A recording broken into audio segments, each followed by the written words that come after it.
Gente,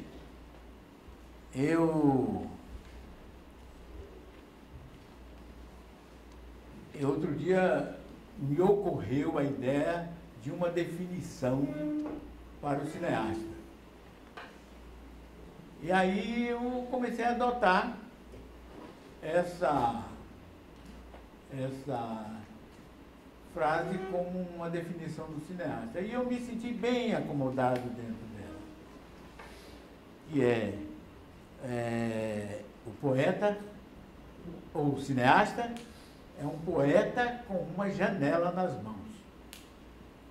Ele coloca essa janela onde ele quer, com liberdade, mostrando o feio, o bonito, o trágico, o maravilhoso.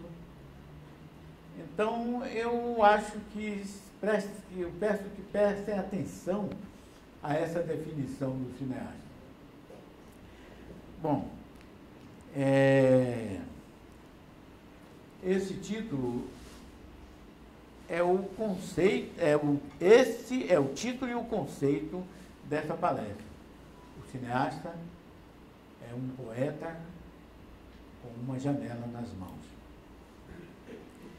Bom, nos caminhos sinuosos da convivência humana, há sempre uma curiosa rotina. O poeta imagina, a sociedade tripudia. O cientista investiga, a imprensa consagra, a sociedade aceita. E o poeta, aos olhos do mundo, continua um simples visionário. E para mim, todo cineasta é poeta. Depois de sentir, vocês estão ouvindo bem? Depois de sentir a minha profissão de cineasta como uma batalha a ser vencida com muita fé, destemor e trabalho árduo, cheguei à conclusão acima. Mas fui em frente. Talvez exatamente por isso me apaixonei tanto por este segmento do cinema, os documentários, que produzi e dirigi dentro e fora do Brasil. Fiz 486 trabalhos ao todo, além de alguns longa-metragens. Voltando ao cinema de uma forma mais ampla, registro uma observação curiosa. Com finais quase sempre felizes. Os filmes policiais ou de cowboy, onde os bandidos sempre levavam a pior. E os de mistério, quase sempre desvendados pelos seus superdetetives quase perfeitos. E ainda as histórias de amor, que também, via de regra, terminavam sempre com finais felizes. Os americanos do Norte documentavam no seu passado cinematográfico quase tudo o que acontecia, de preferência de bom, no seu país. Isto fazia inveja ao mundo e deixava também a impressão que os norte-americanos eram capazes de resolver qualquer problema.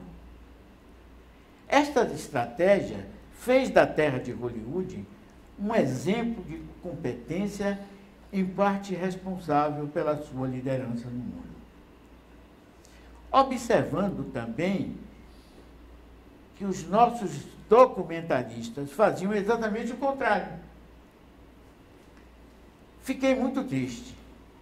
Documentávamos e exportávamos queixas internas sobre as nossas mazelas sociais, muitas vezes em busca de prêmios em festivais internacionais. Afinal, os países desenvolvidos adoravam premiar as mazelas sociais de outros povos. Foi quando resolvi fazer documentários positivos sobre o Brasil para empresas e entidades. Isto depois que saí da pioneira Iglu e fundei a minha própria produtora, a Sunny Filmes e Tapes. Não foi fácil, pois naquela época, e de certa forma até bem pouco tempo, eram muito mal vistos os cineastas que não comungassem com a ideia de falar mal do próprio país. Como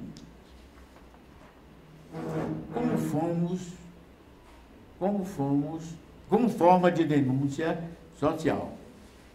Esta corrente tornou-se um segmento específico, o filme de denúncia social. Quer dizer, nós estávamos sempre vendendo uma péssima imagem do Brasil. Por isso, antes de falar um pouco sobre o que sei do cinema baiano e de contar algumas histórias de bastidores, peço licença para exibir 2 pequenos documentários, um feito para a própria Santa Casa, esta entidade cuja história se confunde com a história de Salvador, e outro sobre a cidade de Arequipa, no sul do Peru, premiado no Festival Internacional de Cinema do Panamá como o melhor documentário do ano de 1982. São rápidos, informativos e, de certa forma, não lhes cansarão. O Portal da Misericórdia e Chacães 5, um desafio nos Andes, serão exibidos agora. Vamos a ele.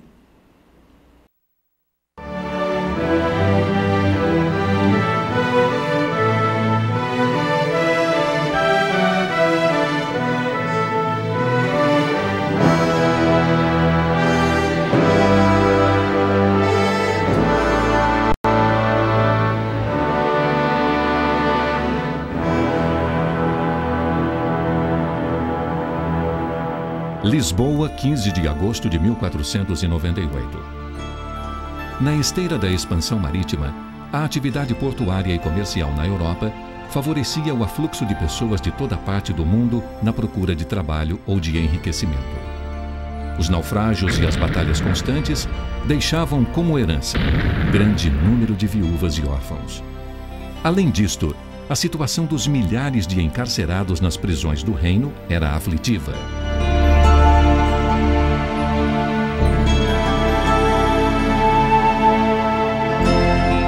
Compadecida com a situação de toda essa população, a rainha Dona Leonor, com o total apoio do rei Dom Manuel I, instituiu na sede de Lisboa uma irmandade de invocação à Nossa Senhora da Misericórdia.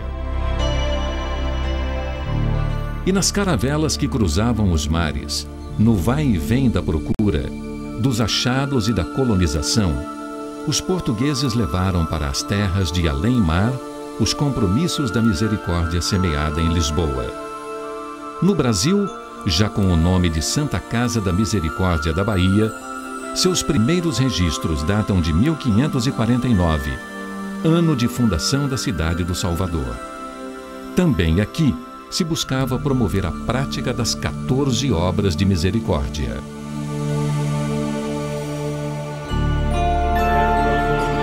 Sete delas, chamadas corporais, se relacionam sobretudo com preocupações materiais. Remir os cativos e visitar os presos. Curar e assistir os doentes. Vestir os nus. Dar de comer a quem tem fome. Dar de beber a quem tem sede. Dar pousada aos peregrinos. Sepultar os mortos. 7 outras são chamadas espirituais, mais orientadas para questões morais e religiosas. Ensinar os simples, dar bons conselhos, corrigir com caridade os que erram, consolar os que sofrem, perdoar os que nos ofendem, sofrer as injúrias com paciência, rezar a Deus pelos vivos e pelos mortos. A primeira ação da Santa Casa da Bahia foi a construção de um rudimentar hospital em Taipa, denominado Hospital da Caridade, onde eram atendidos os 2.000 habitantes da cidade nascente. Iniciava-se ali o imenso trabalho de assistência que os séculos seguintes iriam testemunhar e consagrar.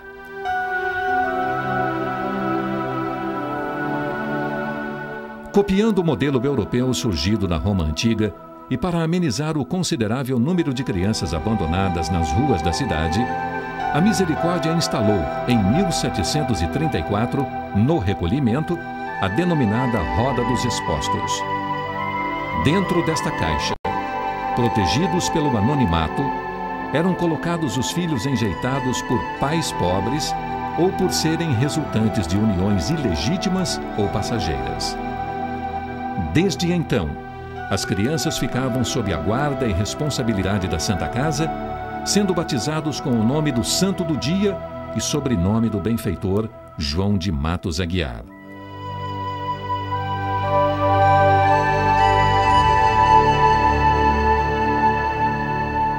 Para colocar em prática as obras de misericórdia, com trabalho árduo e muita dedicação, a Irmandade foi construindo aos poucos uma obra social que, atendendo aos mais pobres, aos mais necessitados, aos excluídos, tornou-se referência em todo o Brasil.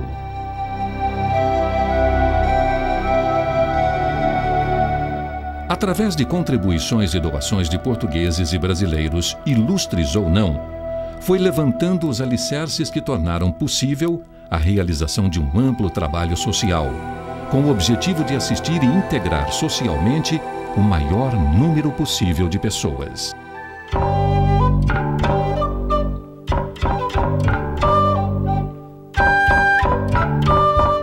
Servindo as camadas mais carentes da população, a Santa Casa sempre prestou serviços com qualidade nas áreas de educação e saúde, com soluções simples, de baixo custo, alta resolutividade e grande alcance social.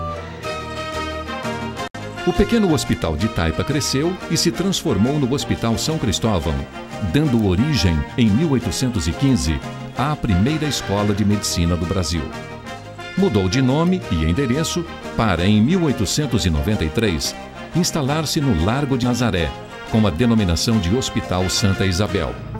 Hoje, com 476 leitos, o Hospital Santa Isabel é exemplo de uma administração que aplica metodologias de trabalho inovadoras, onde a mais moderna tecnologia é uma importante aliada do atendimento humanizado.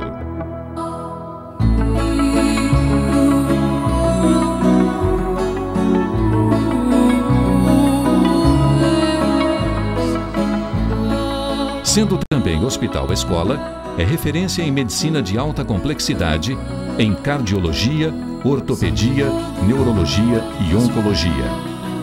Um hospital à frente de seu tempo, o Santa Isabel, através da sua diretoria científica, é pioneiro na pesquisa de células-tronco em cardiopatia chagásica, tornando-se o hospital âncora para o Ministério da Saúde.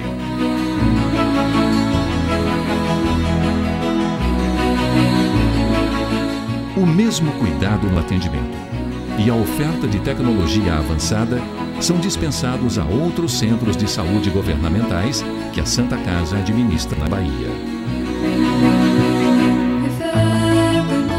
Em sua luta social, trilhando os caminhos da misericórdia e do respeito pelo ser humano, as crianças sempre foram uma preocupação especial para a Santa Casa da Bahia. E para elas, foi construída a Pupileira. Inicialmente um orfanato que recebia crianças de todo o estado, a Pupileira foi acompanhando a evolução dos conceitos sociais e educacionais e a eles se ajustando. Atualmente, seu centro de educação infantil atende a 253 crianças de 1 a 6 anos de idade, oriundos de famílias carentes da periferia de Salvador, com assistência integral, incluindo alimentação, acompanhamento médico e odontológico, além de todo o carinho e cuidado necessários ao seu pleno desenvolvimento.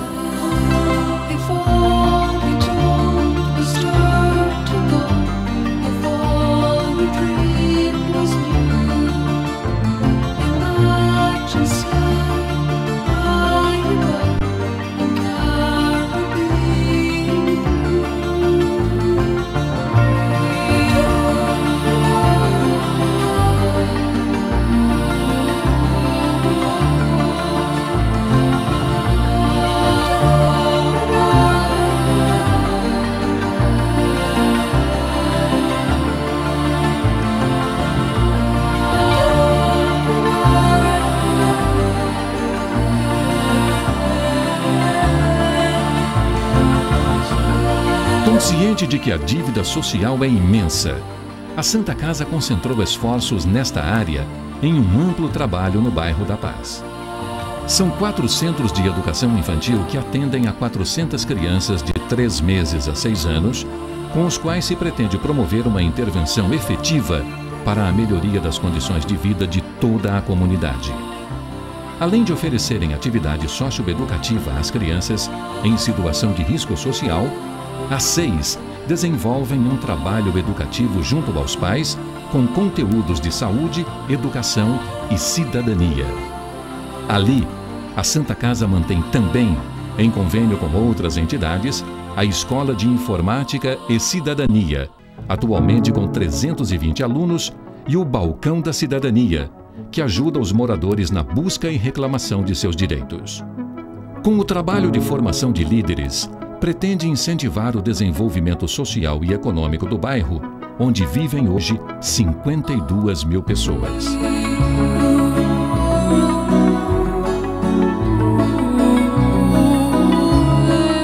Ainda contemplando a área da educação, a Santa Casa mantém desde 1928 a Escola Técnica Profissional Rosa Gatorno, que tem atendido à formação e especialização de várias gerações de auxiliares e técnicos de enfermagem. No ambiente arquitetônico do século XIX, do prédio do antigo internato, o cerimonial Rainha Leonor oferece a diferentes eventos mais brilho e sofisticação, enquanto gera receita para as obras sociais da Santa Casa. Cumprindo uma das 7 missões corporais da Misericórdia, que é sepultar os mortos, a Santa Casa de Misericórdia da Bahia, desde os tempos coloniais, o fez sem distinção, inumando escravos e nobres da cidade da Bahia. Hoje, mantém o Campo Santo, o mais tradicional cemitério de Salvador, onde repousam as mais destacadas figuras da história baiana, e continuam a ter guarida também os desvalidos. Seu belíssimo acervo, de inestimável valor arquitetônico, artístico e histórico, compõe um museu a céu aberto, que recebe diariamente visitantes e estudiosos. Como todas as irmandades e ordens religiosas que se instalaram no Brasil no período colonial, a Santa Casa de Misericórdia da Bahia teve boa parte do seu patrimônio imobiliário formada através de doações de fiéis. São terrenos, casas, sobrados, prédios, apartamentos e salas comerciais utilizados para finalidades comerciais, residenciais e institucionais, formando um conjunto diversificado de imóveis, adquiridos em sua maioria entre o ano de fundação da entidade e o início do século XX. Destaca-se o conjunto de imóveis composto pelo edifício sede, seu acervo histórico, artístico e cultural, e pelo casario no seu entorno, objeto do amplo projeto de recuperação Portal da Misericórdia. O projeto pretende que toda a extensão da Rua da Misericórdia seja um espaço sociocultural, educativo, turístico e se constitua em mais uma célula revitalizada do centro histórico da cidade do Salvador. As intervenções já realizadas possibilitaram a abertura do Museu da Misericórdia, composto pelo Memorial da Santa Casa, com exposições de seu rico acervo em mobiliário, pinacoteca, prataria, porcelanas, imaginária, paramentos e alfaias.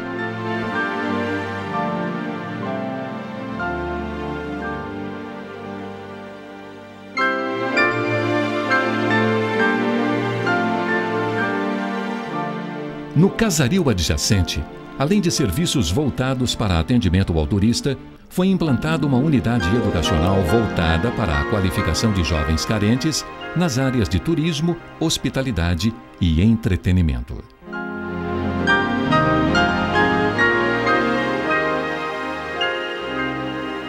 Muito está sendo feito, mas ainda há muito por fazer.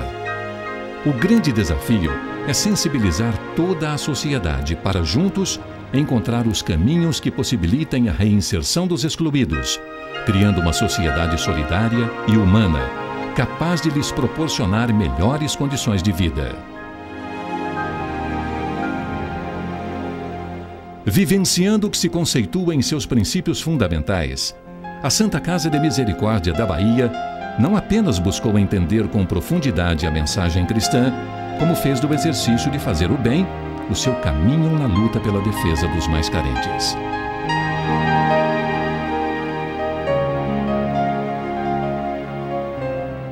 Mulher, mãe de todos os portugueses, a rainha Dona Leonor, diante das angústias de seu povo, soube derramar mundo afora seu gesto sensível de humanismo e semear, no seio do novo mundo, o sentimento da misericórdia. Ideais que floresceram nas terras da Bahia e que ainda hoje se espalham como um rastilho abençoado, iluminando a vida de milhares de seres humanos.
Si nos detuviéramos en el tiempo para evaluar los acontecimientos y la vida, vamos por cierto a enfrentar una realidad fantástica.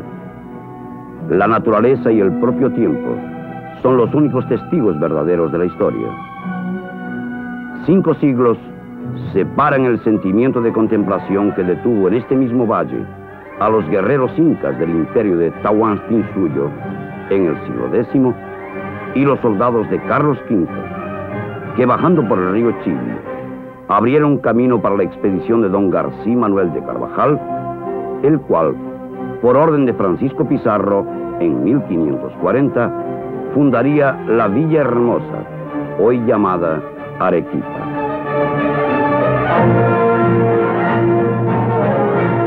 A los animales nativos de la región se unieron otros ejemplares que los europeos trajeron de sus tierras para ayudarlos a convivir con la nueva realidad del lugar.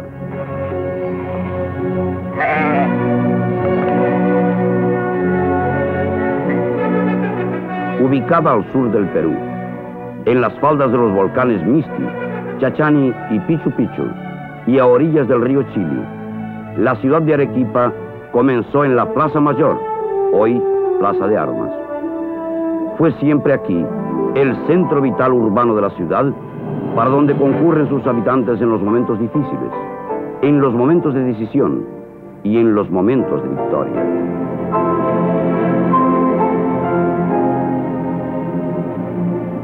De la unión de los sentimientos místicos de los pueblos nativos con la religiosidad de los conquistadores españoles, emergió un acervo arquitectónico sacro de la mayor importancia para el barroco mestizo que determinaría más tarde la escuela arequipeña, que tiene como marco inicial más elocuente la iglesia de la compañía.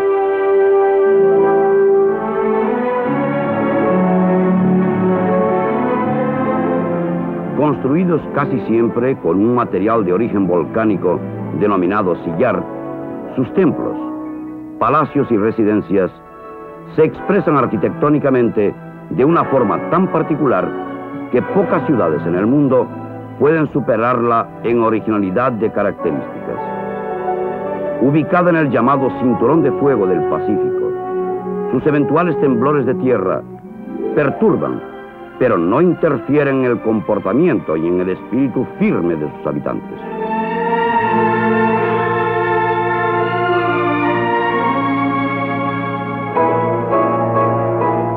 A principios del siglo XVI, toda la inspiración religiosa en esta parte de América emanaba de Cusco, ciudad mística y de gran poder cultural. Fue en ese tiempo que se iniciaron en Arequipa las primeras gestiones para construir un monasterio de monjas. Pero fue con la arribada de familias españolas ricas y nobles que se inició efectivamente la edificación del monasterio de Santa Catalina.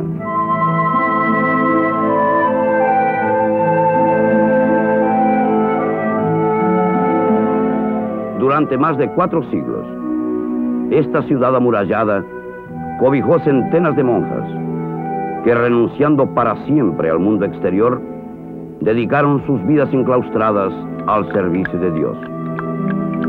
Solamente en 1970, parte de sus calles internas, plazas y corredores fueron abiertos al público, revelando un mundo de vivir histórico y valores religiosos tan fuertes que nos conducen a través del tiempo a una atmósfera secular, en donde la unión de formas y el poder del arte nos dan la medida exacta de la importancia cultural de este recinto sagrado.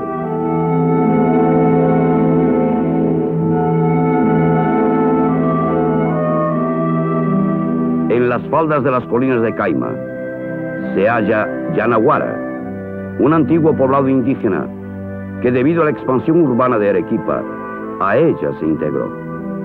Desde aquí, el nativo de hoy puede contemplar respetuosamente el Misti, como lo hicieron en el pasado sus más legítimos ancestrales.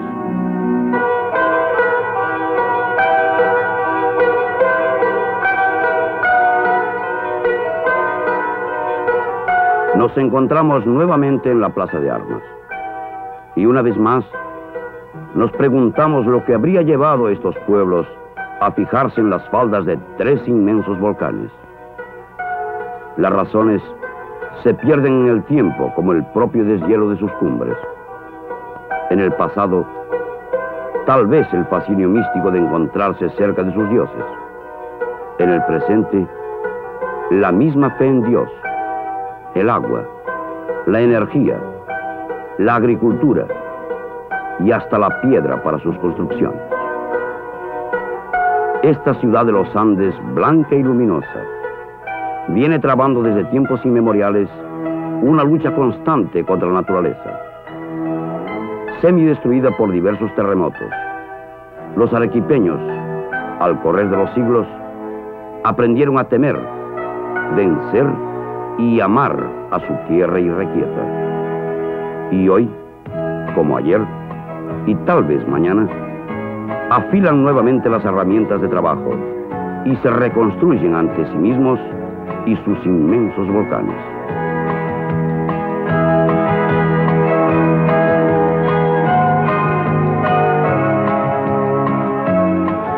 Arequipa, usando inteligentemente las aguas de los ríos Chili, Colca y Apurímac, consigue contribuir con una gran parte de la producción agrícola del Perú.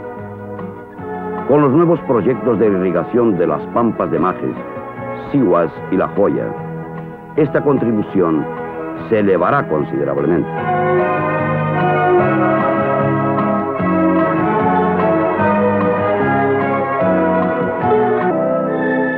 Y si un día el hermano nativo, incaico, cusqueño, arequipeño, peruano continental, ante el Misti, el Charcani, el Pichu Pichu, lanzó su mirada sobre estos dioses y aquí permaneció bañándose en las aguas del Chili, aquí también quedo yo, con una fe inquebrantable en los dioses de ayer y en los hombres de nuestro tiempo.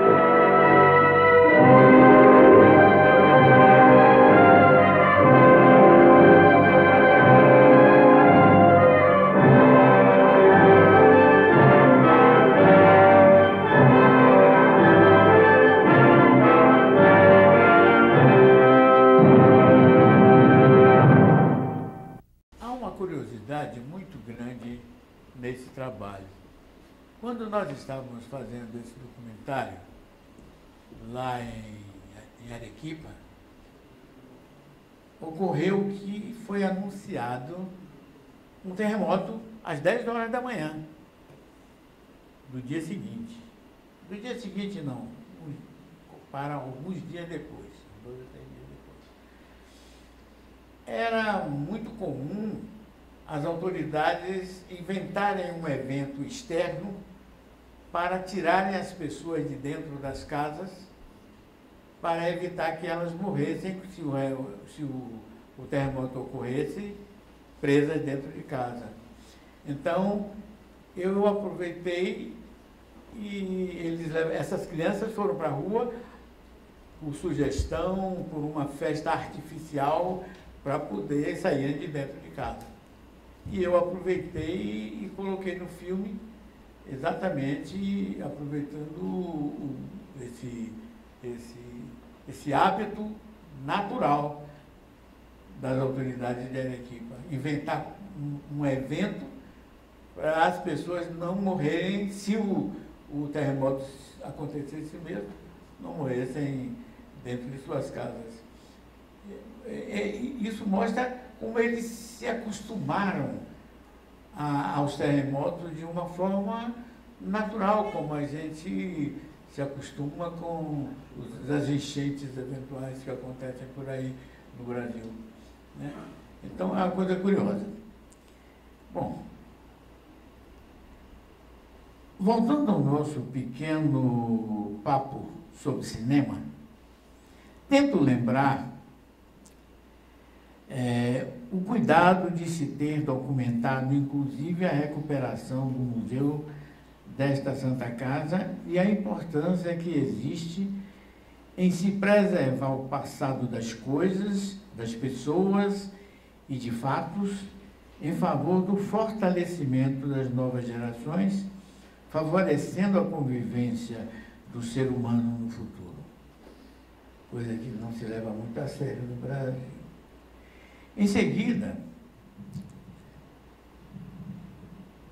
esclareço como foi duplamente importante para a relação público-nativo e visitante da cidade de Arequipa, no Peru, a documentação de uma realidade semi-oculta, onde os moradores de Arequipa se sentiam bastante incomodados com as opiniões de visitantes sobre a aparente realidade do lugar.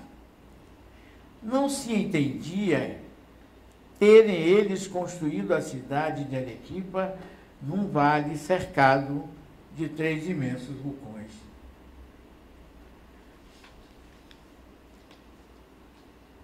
Convidado para fazer um documentário técnico sobre a construção da hidroelétrica Charcani 5, resolvi fazer um documentário paralelo, que é esse. Depois de pesquisa cuidadosa antes de realizar o trabalho.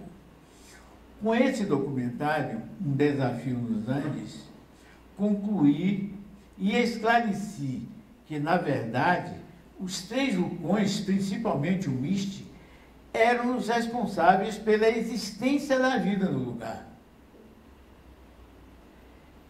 Eles forneciam água para matar a sede, para a agricultura, para gerar energia, e até as pedras, denominadas ciliar, vomitadas no passado pelos próprios vulcões, eram a principal matéria-prima para a construção de seus palácios e residências.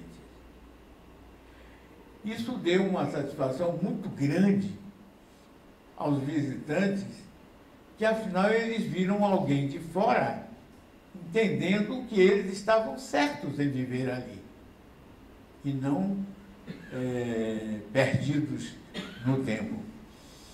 Afinal, justificados, o povo peruano aplaudiu nos cinemas e certamente em suas casas, quando o documentário foi depois também exibido na TV de todo o país. Conto isso para mostrar a importância do documentário, conteúdo por anos e ainda hoje tão negligenciados no Brasil. Foi muito difícil chegar a 486 trabalhos, vendendo positivamente a imagem da Bahia, do Brasil e de certos países. Temos em nossos arquivos, por exemplo, as transformações inovadoras que modernizaram Salvador nos anos 60, no tempo de ACM. Um dia, escutei acidentalmente uma conversa entre o então deputado ACM e um nosso amigo comum, Moacir Carvalho, que se chegasse um dia a ser prefeito de sua cidade, Salvador, aproveitaria o projeto do arquiteto urbanista Dr. Diógenes Rebouças e inverteria a circulação dos soteropolitanos. Passariam a caminhar pelos vales e morariam nas colunas da cidade. Chegou a prefeito, começou a fazer. Por isso, empolgado, documentei, em parte com apoio e em parte como matéria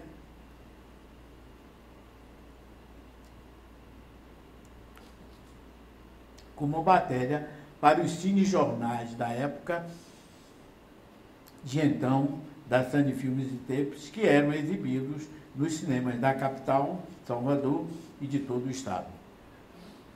Voltando à infância, o que é sempre bom, me lembro dos meus 2 sonhos profissionais quando criança. Eram, primeiro, ser um cineasta, mesmo considerando a distância daquela possibilidade. O outro era ser arquiteto urbanista. Daí a minha paixão em documentar as transformações por que Salvador passou. Eu diria que Antônio Carlos me conquistou mais pela via do humanismo do que como político. Aprendi a fazer cinema vendo filmes. Procurei ver nos cinemas Roma, Itapajipe, Bonfim, que era, na verdade, no bairro da Calçada, na Cidade Baixa, onde nasci, e outros cinemas da Cidade Alta, todos os filmes que as minhas economias de menino pobre pudessem suportar. Ainda muito pequeno, improvisava projetores em caixas de sapato, com um furo retangular no fundo, 2 manivelas de arame, para desenrolar as figuras dos quadrinhos de Pafúncio, para que desfilassem à frente da luz de uma vela que dava melhor visibilidade às figuras projetadas. Assim, impressionava os amigos de infância. Esta obstinação desenfreada me conduzia a saber quase tudo sobre aquela arte. Assistia aos filmes sempre com os olhos voltados para os seus bastidores, me perguntando sempre como as cenas haviam sido feitas e a importância delas e seu significado para o andamento de cada filme. Aos 12 anos de idade, consertei, entre aspas, a idade de 12 para 14 anos, para não perder a vaga de office boy do Senac da Bahia, que iniciava suas atividades em 15 de outubro de 1947. Como dirigentes, lá estavam os professores José Calazan e Brandão da Silva, como diretor-geral, professor Cid Teixeira, ou melhor, Cid José Teixeira Cavalcante, como inspetor de cursos, e professor José Carlos Baiana Machado, como diretor da Escola Silvino Marques, do Senac. Ana Maria Rio, como diretora administrativa, e da competente psicóloga Alice Costa, que um dia sentenciou, para todos ouvirem: não se iludam, Santana não vai permanecer muito tempo por aqui. A cabeça dele está além de ser funcionário público. A arte ferve em seus neurônios.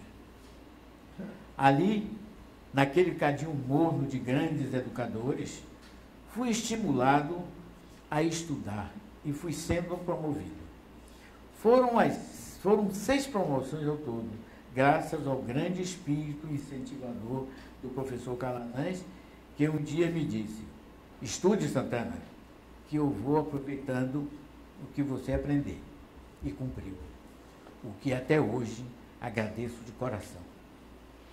Entrei como office boy, saí diretor administrativo espontaneamente para fazer cinema. Eu costumo dizer que os primeiros contatos que tive com o cinema foram pela atividade final do próprio cinema, a projeção. Comecei projetando filmes educativos nas escolas conveniadas com o SENAC e depois nas praças dos bairros de Salvador, levando comigo e com o primo Alberto Barreto, de ônibus, projetor, som, tela e rolos de documentários educativos e culturais, ainda em película de 16 mm. Ao chegar à Faculdade Federal de Ciências Econômicas, no Largo da Piedade, só no último ano conheci Roberto Pires, que comungava da mesma paixão. Dos papos apaixonados nos intervalos das aulas sobre o mesmo sonho, fazer cinema, chegamos ao experimental O Calcanhar de Aquiles, filmado com uma câmera Keystone 16 mm, que Roberto havia conseguido comprar com a ajuda do senhor Afonso Pires, seu pai. Sob a direção ainda vacilante de Roberto, tendo eu como câmera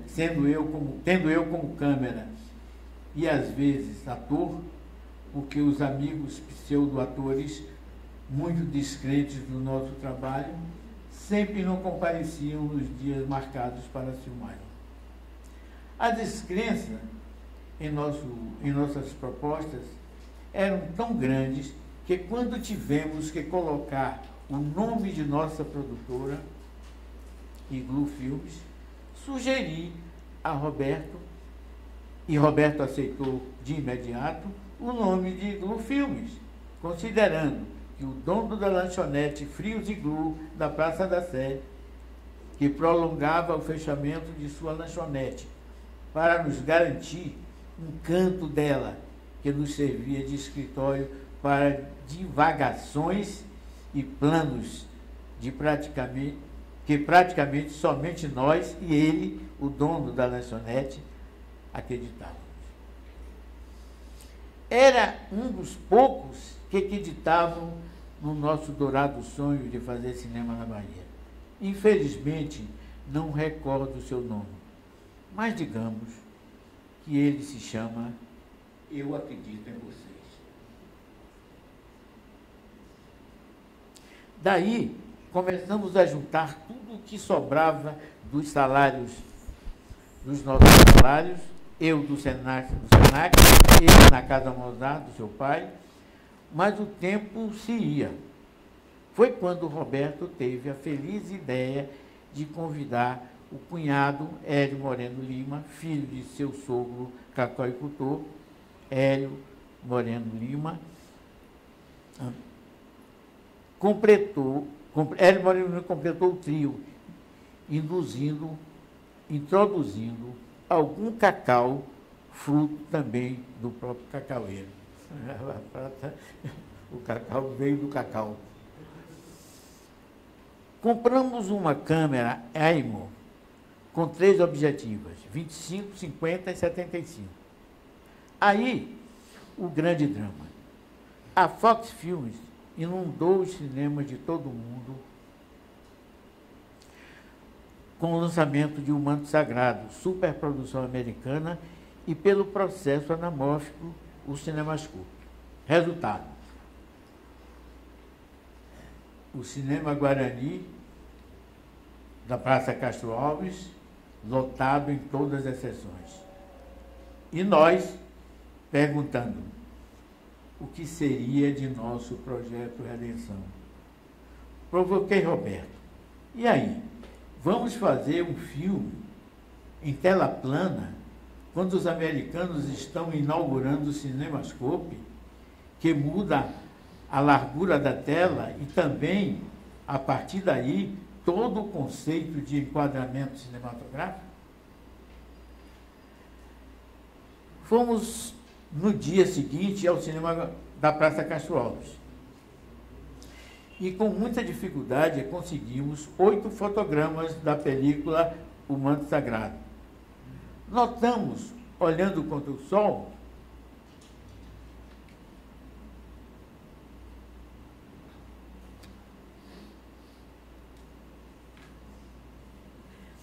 que a bitola do celuloide era a mesma da película convencional de 35 milímetros. Só que a imagem, ao ser impressa, era comprimida no sentido longitudinal. As lentes de projeção do cinema, vimos na cabine do Guarani, eram prismáticas, serviam para projetar, mas não para filmar. Os americanos não iam espalhar pelo mundo afora lentes anamórficas para todos também filmarem pelo seu novo processo. Resultado: foram alguns meses de tentativas noturnas no laboratório da Ótica Mozart, do pai de Roberto, na Galeria Itaípe, bem em frente ao Mosteiro de São Bento. Aí, plano com 4, plano com 6, com 7, com 8 dioptria, até chegarmos a um conjunto de 3 lentes, duas delas coladas e de uma forma tão curiosa que até hoje não apresentam fungos e mofo. Curioso isso, porque tem lentes aí recentes que já mofam com maior facilidade. Está no meu pequeno museu de cinema e vídeo, ainda sem pouso certo, ancorado sobre a garagem da minha casa. As lentes, uma de costas para a outra, foram encaixadas num tubo de metal esculpido pelo torneiro mecânico, nosso anjo protetor, mestre Ariosto das 7 Portas. Outro crente no nosso trabalho. Finalmente, surgiu a lente Igluscope, fabricada por nós mesmos, com palpites de um dos técnicos da Ótica Mozart, que nada sabia de cinema. Partimos para a Redenção com toda a força dos nossos sonhos. Estávamos nos igualando, naquele momento, ao cinema mais avançado do mundo. Um problema: a lente que era sobreposta à lente 50 milímetros da câmera Aimon cobria 50% do visor da própria câmera. Eu via só metade da cena a ser filmada.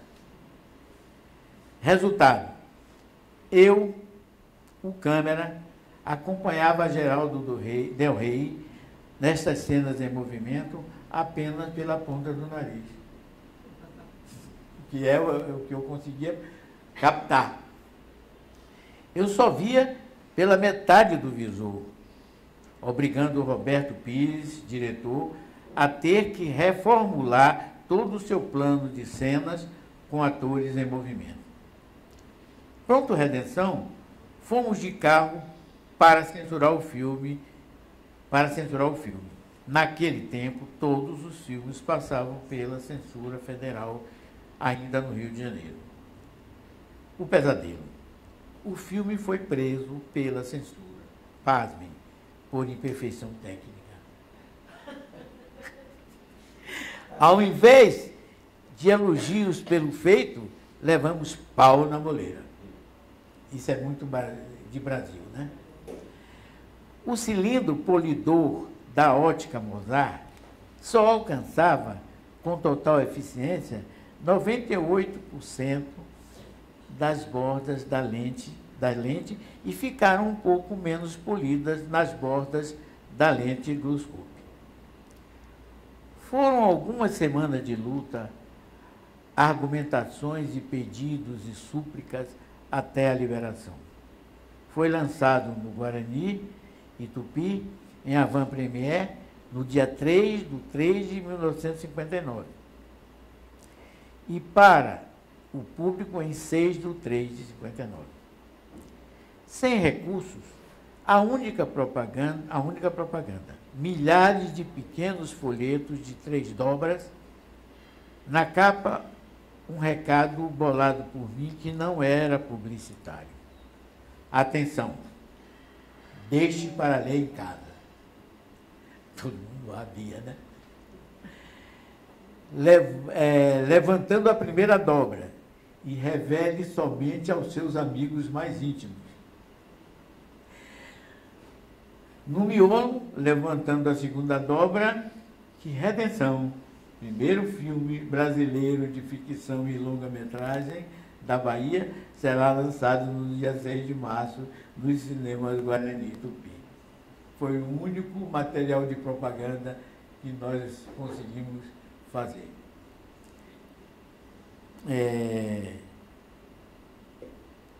Esse material foi distribuído nos pontos de ônibus da Praça da Sé, da Barroquinha na época e da Ladeira da Praça. Não havia mesmo grana para publicidade. Resultado: cinemas lotados por toda uma semana, mas não dobrou. Dançou apesar do sucesso. Os americanos já haviam comprado as semanas seguintes do cinema Guarani e Tupi. E nós podíamos ter tirado os recursos só no lançamento, mas só durou uma semana, porque os americanos eram donos praticamente das salas de projeção do Brasil inteiro. Falando de conceito, eu penso,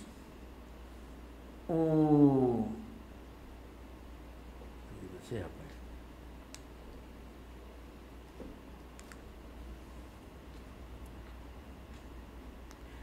Falando de conceito, eu penso, o cinema faz do cineasta um artesão de si mesmo, porque o obriga a assimilar, ao menos, um pouco de cada arte e também de algumas profissões.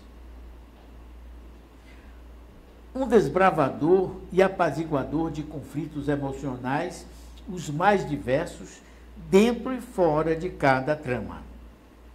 E, ao mesmo tempo, um incendiário de conceitos que fronteiriçamente brotam quase sempre da janela mágica de todo cineasta traquino.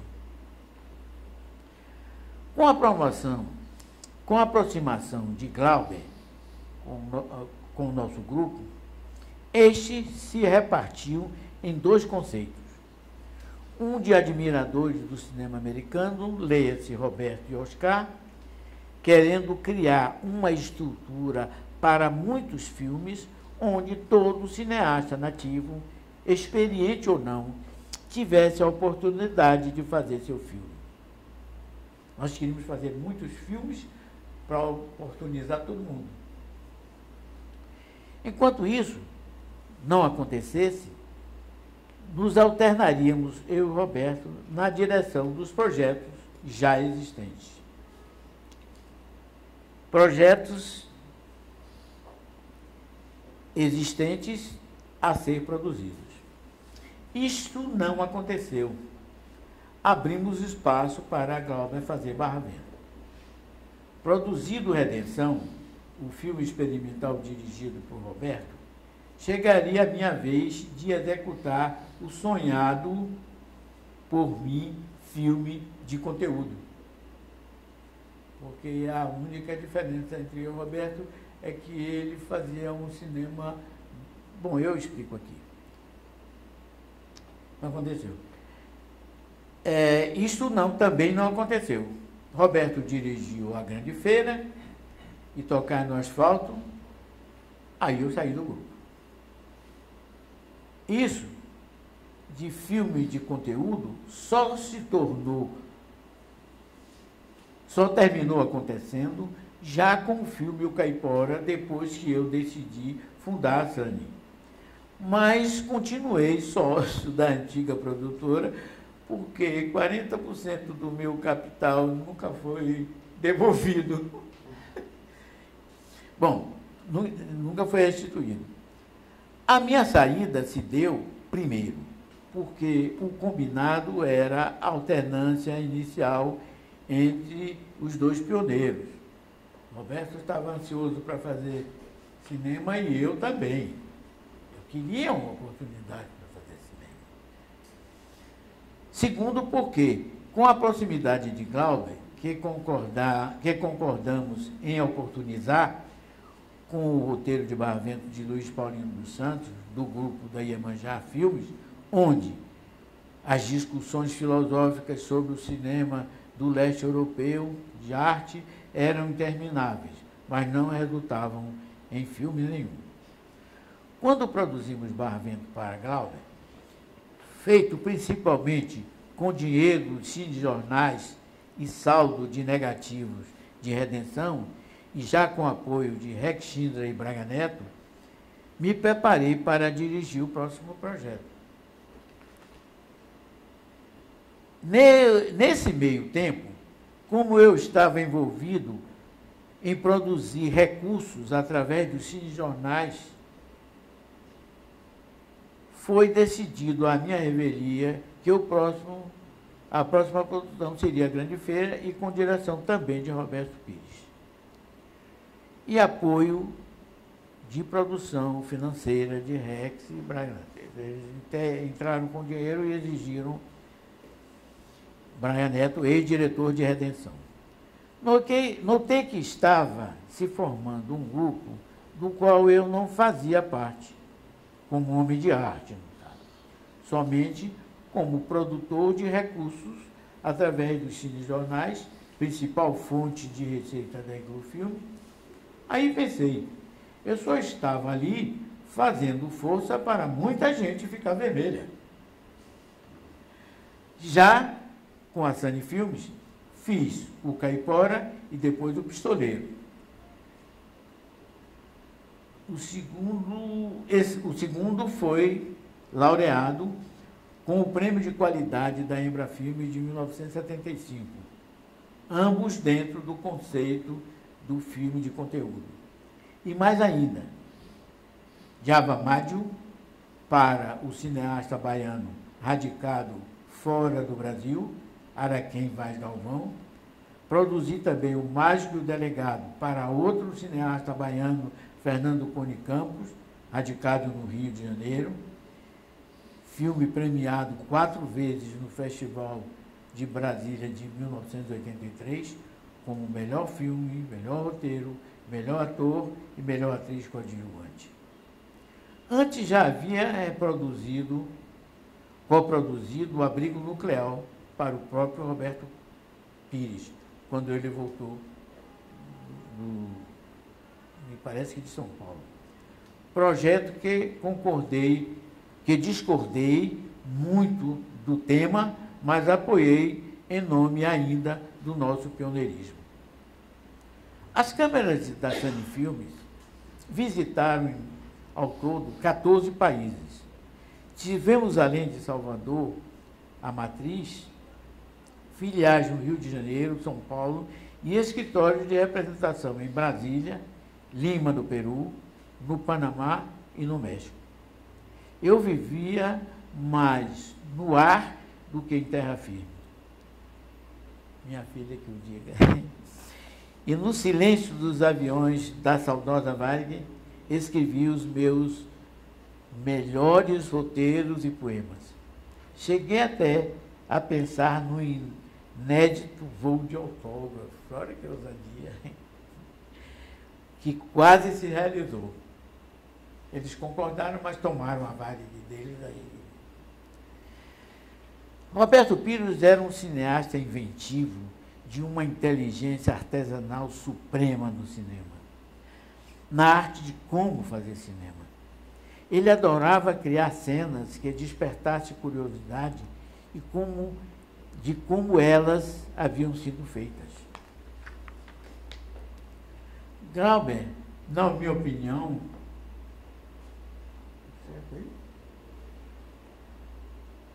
epa, não pula aqui.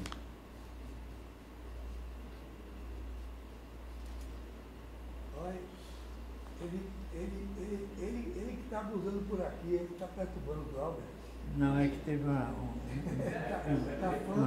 troca de página. Glauber, na minha opinião, foi mais um pensador fronteiriço que um cineasta. Mas o cinema foi o seu veículo. Na tentativa de levar o nosso cinema para bem longe, cheguei a contratar um diretor inglês, Michael Sarne, para dirigir o meu roteiro O Segredo da Virgem, sobre o resgate de uma santa do Museu de Arte Sacra da Bahia durante o Carnaval. Esse roteiro é muito interessante, começa em Paris. A Ancine não liberou os recursos a tempo, apesar de haver prometido, garantido, e Sarne voltou para Londres sem fazer o filme. Voltando mais uma vez ao tempo, no tempo, para um encontro com o sonho,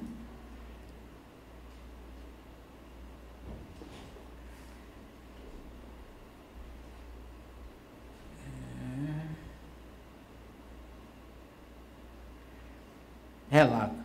Eu, Oscar Santana, era o único do grupo que contestava os desatinos maiores de Glauber Rocha. Como, por exemplo, ir ao banheiro da sala de reuniões da Iglu, com a porta aberta, e de lá ficando discutindo e discussando ardorosamente temas que, no momento, passavam pela sua cabeça abençoada.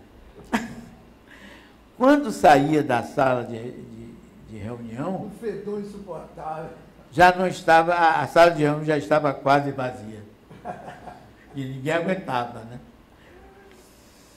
Um episódio curioso.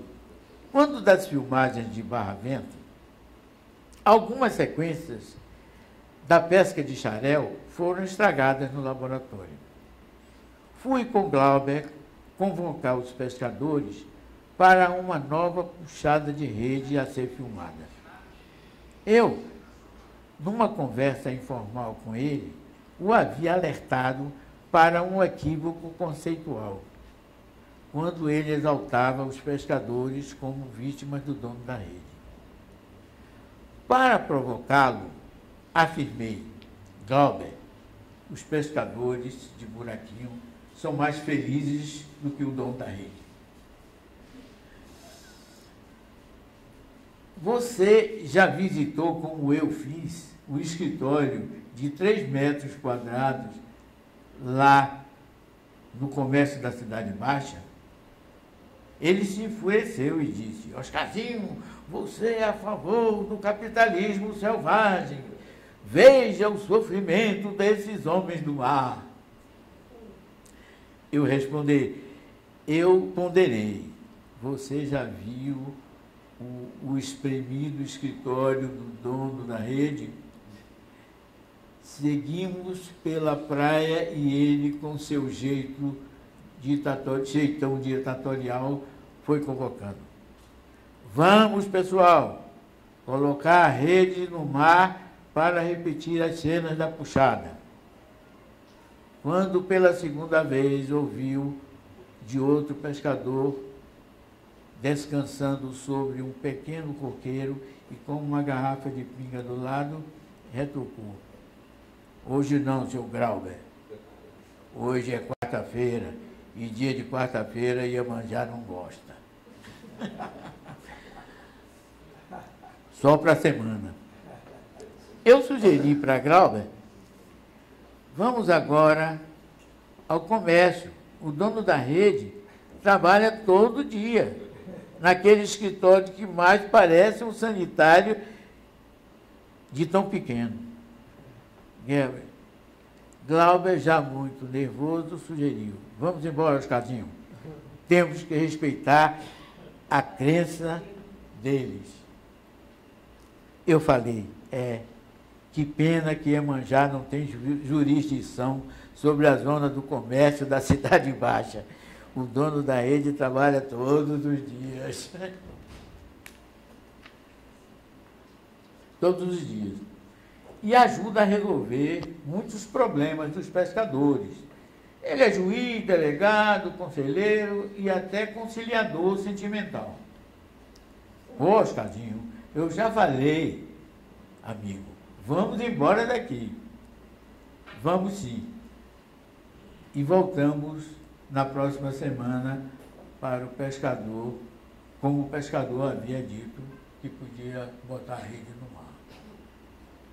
Bom, eu ri sozinho. Glauber deve ter lembrado da minha frase que o pescador era mais feliz do que o dono da rede, na prática. Oscar Santana, lá pelos idos da infância, foi punido na escola de Dona Cotinha, na rua Henrique Dias, onde nasceu e estudava, com 2 horas de pé, de frente para a parede, por não ter sabido responder a todas as questões de matemática do dia. E matemática não era o forte do futuro artista. Ficaria de pé ele e seu colega Crispim, que também não soube responder, até as 2 horas da tarde.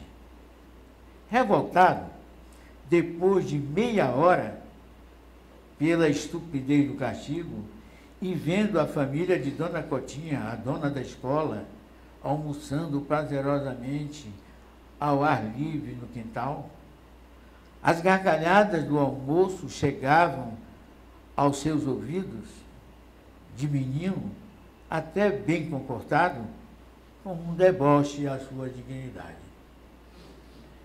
Estava de frente para a parede, virei-me, peguei meus livros, coloquei sobre os braços, atravessei o banquete, abri o portão e simplesmente fui embora. Fui para casa, almocei e logo após, às 14 horas, quando eu explicava à minha mãe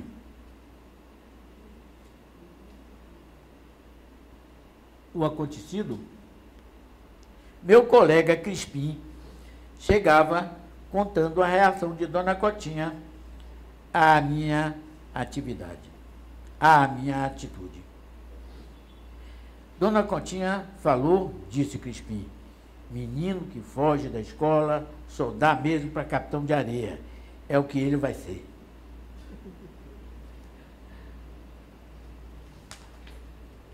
Capitão de areia, na época, era uma ofensa muito brava. Era sinônimo de bandido.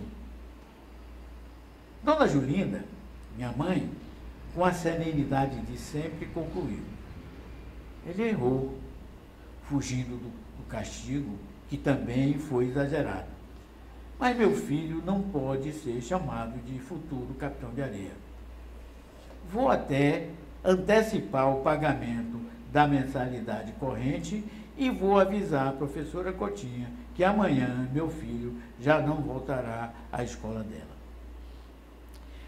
Meu filho vai ser um homem de bem, tenho certeza. Muitos anos depois, já adulto, quando lancei o meu primeiro filme, O Caipora, que discutia a questão do destino, pondo ele, o danado, em seu devido lugar, isto é, não na frente das pessoas, mas como uma sina determinada pelos céus, mas atrás, como uma resultante, sim, dos seus atos e fatos que rodeiam a sua trajetória. Fui à forra, como manda o figurino do bom senso. Como eram 3 irmãos professores, irmãs professoras, e um irmão também professor, um anjo negro de bondade da família, era uma pessoa extraordinária, enquanto as irmãs eram ranzinzas, ele era o oásis da família. Uma enorme e amável criatura que chamávamos de seu senhor. Era, não sei até hoje, porque era esse o seu nome conhecido. Decidi, certa noite, logo no início da semana de exibição do filme O Caipora, deixei sobre a porta, devidamente envelopados, 4 ingressos para o cinema Roma, onde estava sendo exibido o meu primeiro filme, O Caipora, com um bilhetinho. Foi feito pelo Capitão de Areia. No mesmo cinema, passava também um comercial criado por mim para a minha produtora Sunny Filmes, que hoje tive que atualizar. Opa.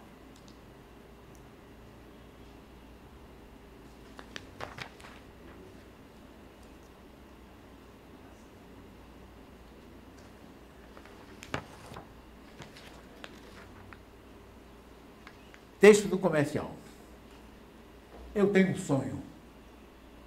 Pastor Martin Luther King. Sim, nós podemos. Presidente Barack Obama. E apesar dos planos, dos contraplanos, apesar dos cruzeiros, dos cruzados, apesar dos filmes curtos, dos longas, dos telejornais, dos comerciais, dos clipes, dos documentários e da vontade indômita de inovar com responsabilidade, sim, eu tenho um sonho real, aprender sempre. Oscar Santana, cineasta, Safra, 1959. Obrigado, senhoras e senhores, pela paciência. Se houver tempo, e se não se incomodarem, gostaria de ler um pequeno poema que está no meu primeiro livro de poesias, A Lógica dos Insensatos, e que intitulado 100 anos de Pelourinho com S. 100 anos de Pelourinho com S.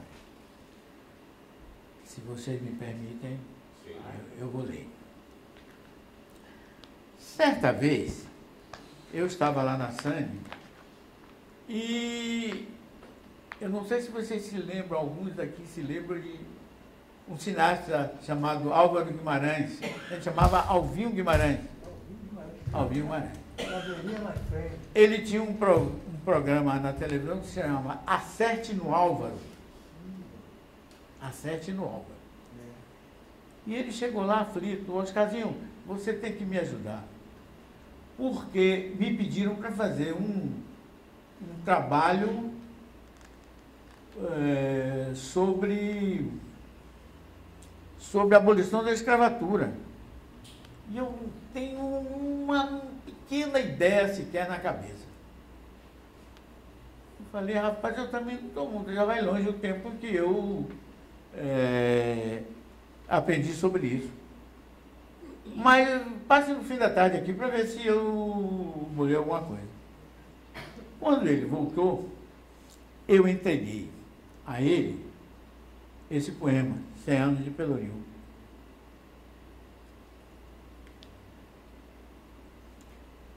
Pelourinho. rima de carinho, jeito de solidão. Espaço, tempo, momento, movimento, vida, morte, choro, riso, reza, choro ou não, sonho ou não. Argolas de ferro, bancos nas janelas, donzelas, olhos nos olhos e no coração.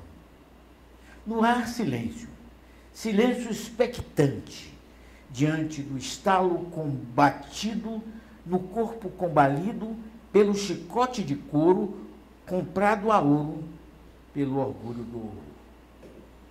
Pelourinho, praça cheia e vazia, cheia de pedras, cabeças de nego, vazias do sangue que já se foi, ladeira abaixo, por entre as pedras da ladeira. Nas sacadas dos casarões silenciosos, toalhas adamascadas servem de berço, de leito de peitos, enormes, disformes, de senhoras indiferentes. E onde estão as mentes, os corações, os sentimentos? Onde vagueiam nesta hora os pensamentos, as sentinelas? De que cor, de que massa, de que argamassa foram feitos os corações? E o chicote outra vez cintila no ar.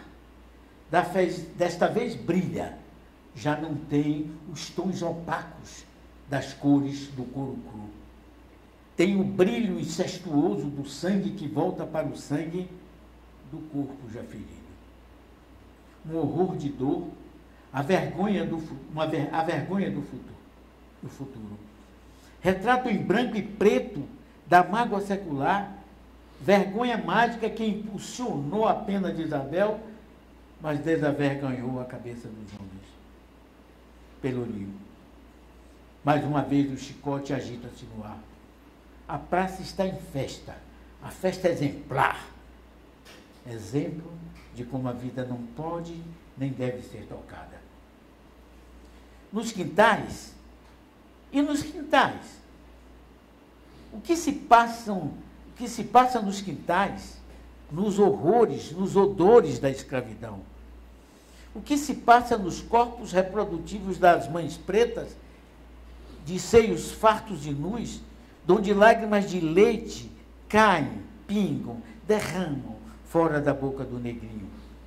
Num desprezo descompassado da vida pela vida, uma vida menos de cão, mais de inferno. Pelourinho, praça barulhenta, dia sim, dia não. A depender apenas do estalar rancoroso dos açoites traiçoeiros, a depender apenas do gemido maior ou menor do negro escravo pela lealdade, da contribuição maior ou menor para a verdade, do grito maior ou menor pela liberdade. E nos quartos? Nos quartos dos jovens, dos futuros senhores, onde estavam aquelas vozes? Onde estavam aqueles amantes furtivos que embriagavam suas primeiras ânsias carnais nos grandes lábios enfeitados de vermelho e de vigor nativo? Onde estavam aquelas vozes? Onde estavam aqueles jovens de onde se tirou apenas Castro, que não era casto, mas era bom de coração? Senhor Deus dos desgraçados, se é mentira o que hoje sinto, se é vergonha o que lhe peço, se minto, se a pena de Isabel não foi à toa, eu lhe imploro, doa lá quem doa. Fazes baixar mais uma vez a tua luz divina nesta praça, país de mil amores, livra de vez o mundo dos horrores, fazes de mim mais negro, para que eu seja feliz.